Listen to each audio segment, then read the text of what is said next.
All right, a demonstration of the harmonics, and this has actually worked out quite well in the past. So we talked about in another video, we talked about if I have two fixed nodes, that what a standing wave looks like. That if I have two fixed ends, and let's see, I've got enough room here. So two fixed ends. The first harmonic, I have a wave string like this. Now, I am making references as if you've seen this already. It's in the string vibrator lab. I go into this detail. So basically, I have a string like this. It's vibrating up and down like that. I have antinodes. I got one antinode, two nodes.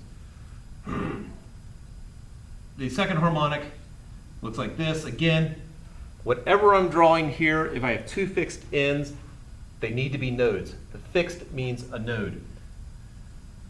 And so basically it looks kind of like that. I now have three nodes. And then the next harmonic, I'm going to have four nodes. I got a node here, 1, 2, 3, 4, 5. When I learn to count, that's the next harmonic.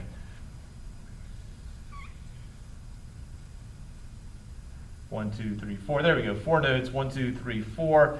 And so basically, this is a half wavelength. This is a full wavelength, and this is 3/2 of a wavelength. Now, if I've got an open end, so I've got one fixed and one open, what that means in terms of the standing wave is I've got a node at one end and an antinode at the other. And so if I have one fixed and one open, then my standard, that is my standing wave. This is vibrating violently, and this one is fixed. Now, you can't do this with a string particularly easily. So this would be sort of like a pipe organ, something where I've got the bottom is closed off and the top is open. If any of you have played with water in a glass, if you've done the crystal with your finger around it, or it doesn't work as well with regular glass, or tapping on the side of a glass, the amount of water in there changes the frequency. That's what we're talking about. The water level is basically, it's a node in terms of the standing wave, and the open part of the glass, that is the open end. And so the simplest standing wave is like this. Then the next one, again, I have to have a node at one end, antinode at the other. The next simplest one is like this. The next simplest one is like that. So this right here, think about a full wave. A full wave goes up, past the middle, down, and back up. This just goes up. So this actually is a fourth of a wavelength. This right here, this is 3/4 of a wavelength. This right here is, see, that's a full one right there plus a quarter. So that's 5/4 of a wavelength, and so on. So these, again, are the standing waves. Now, for the demonstration, I'm going to be using like this. I've got this pipe. Basically, I got this tube. It's a kid's toy. I have two open ends. Two open ends means I've got two antinodes. So two open. The simplest standing wave I can do, the simplest wave where I've got two open ends, basically, standing wave looks like that. I've got a node in the middle. Now, physically, what that means is that the air that's right there in the middle, the molecules that are in the middle of this tube, if I'm at that standing wave, they're not moving very much. They're not vibrating a whole lot. Out here, they're vibrating a whole lot. Out here, they're vibrating a whole lot. In the middle, not a lot of vibration, relatively speaking. Let's see if I get a darker marker.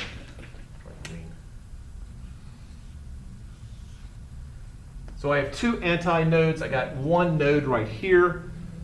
The next simplest, basically two nodes, three antinodes. In terms of, and let's just do the next one since that's the pattern I seem to have established.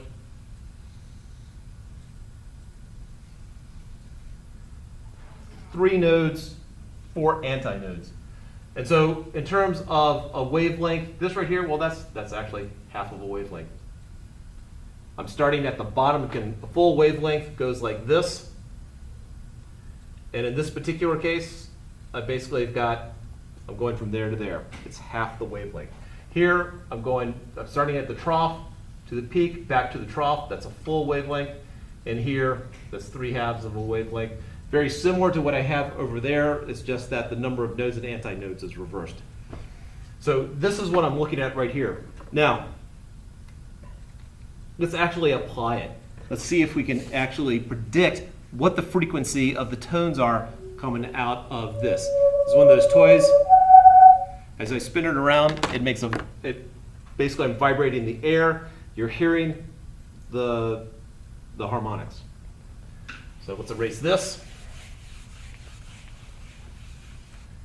Now the speed of sound in air is about 334 meters per second, 340, somewhere in there. So the speed of sound, about 300, let's just do 340 meters per second, and that's equal to the frequency times the wavelength. Well, the distance from antinode, the end antinodes, is just the length of this tube. So we have to figure out what is the length of the tube. Well, fortunately, that's as simple as just measuring the length. And that is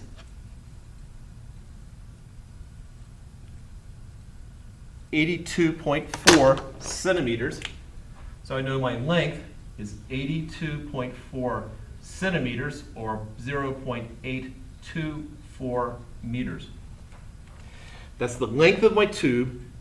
And so in this first case right here, my first harmonic, 0.824 meters is equal to a half of a wavelength, and therefore the wavelength would be, well, just multiply both sides by 2, 0.824, enter 2 times. And so my wavelength is 1.648 meters. All right, so that's the wavelength of the sound that's being generated in the first harmonic. Well, let's check out what that frequency is. So I know 340 is 1.648 times my frequency. And so my frequency would be, divide both sides by that right there. So 340. And I get a frequency of 206 hertz. Now, 206 hertz is near the bottom of the human hearing, at least near the bottom of my hearing. And so it's very difficult to actually generate. So I can try to do that.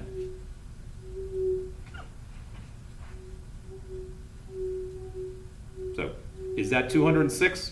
Well, let's see what 206 actually sounds like.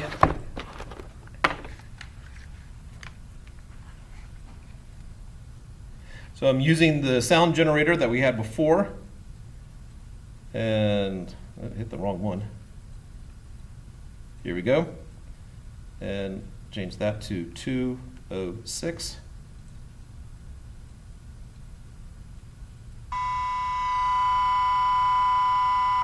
Now that sounded really bad because I changed one of them to 206, but I left the other one 1,000. I was thinking they were going to change them both, which was silly of me because I've worked with this before. I need to change them both to the same thing. Actually, let's cancel, unlink them. There we go, 206.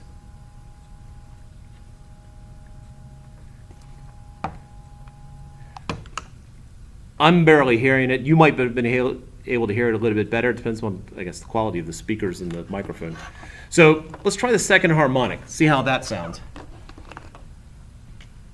So the second harmonic should happen right here, in this situation right here. So I know the only difference is that my length is equal to my wavelength, which is 0.824 meters. And so when I come up here to figure out the frequency, well, the frequency is just going to be the speed of sound divided by 0.824. And I know my units, I'm sticking with SI, so my units will be hertz. And so we end up with 412 hertz, 12.6. So that's actually closer to 413. Now let's actually see. And we'll change this to 413.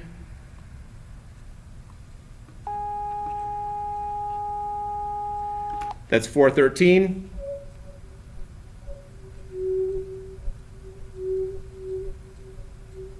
Was that the same? It's very difficult to actually hit that. Now, I'm going to go to the next one because that one's going to be easier to do, and then we can do a comparison. We can actually, if you're having difficulty telling, we can do both sounds at the same time and see if there are any beats. And that gives you an idea of how close we are. So if we went to the next harmonic, then the length, which is 0.824 meters, is equal to 3/2 of a wavelength. And so my wavelength's getting smaller, my frequency's getting higher. And so 0.824 divided by 1.5, and I get a wavelength of 0.55 meters.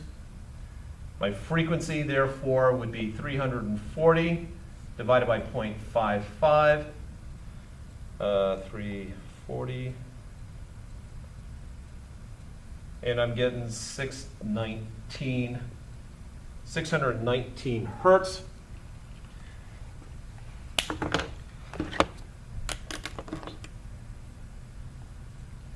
So 619. That's the generated, and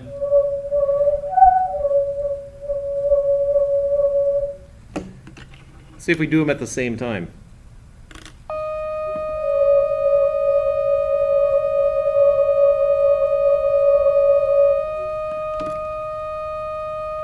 Now, there's different tonal quality. To my ear, that was a close match. You might have heard something different, but having done this enough, I'm having a lot of faith. And, well, there it is. That's how to actually apply some of this stuff to an actual item, more than just, purely theoretical. And there it is.